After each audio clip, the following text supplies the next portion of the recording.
So, after doing some research and seeing my power steering rack leaking like crazy, actually, I've come to find out that this little fitting right here, this little block you see, and this right here, is actually not what's on most truck motors and shit. So, that's basically an EVO actuator. I forget what it stands for, like electronically variable orifice or something.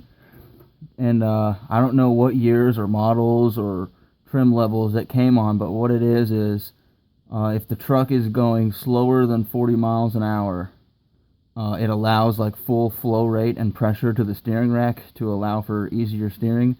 But if you're going over 40, it kind of like it cuts it in half, the pressure and the flow rate. So when you're on the highway, your steering isn't so like crazy sensitive on the truck. I thought this was actually like, a stock fitting or whatever on every truck motor, but it's not. So I'm actually probably going to have to get a new hose made. And what we're going to have to do is take this out and put a fitting in here, a Turnone flow restrictor. Thanks to my buddy Xavier. I should have listened to him in the first place, but hey, what are you going to do? So this right here is what the fitting looks like. And I actually contacted Turnone. I emailed them and asked them some questions about the EVO and everything like that. So basically, when you take the EVO fitting out, this threads right into the power steering, and this output side gives you the same threads as what it would be, which is M16 by 1.5.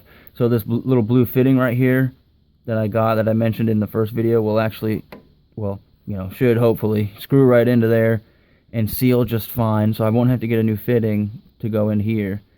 I'll see if I can make this hose work for now, but I definitely do want to get another hose made, and I can update or something when I figure that out, but we'll see. So let's go ahead and get to work.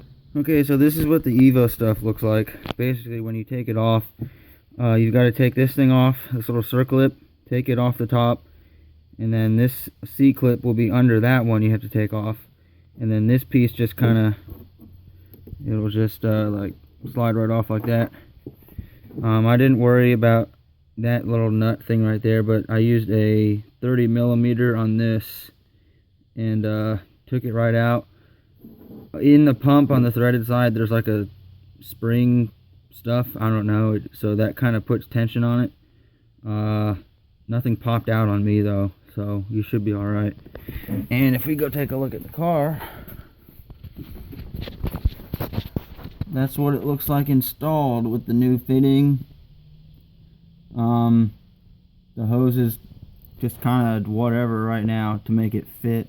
I marked it where I need to get it cut, and what like angle I need the fitting to be, so I can worry about that another day, but it's on there for right now. So alright, it took maybe like 10-15 minutes to swap it out, and I guess I'll see if my rack still leaks anymore or not.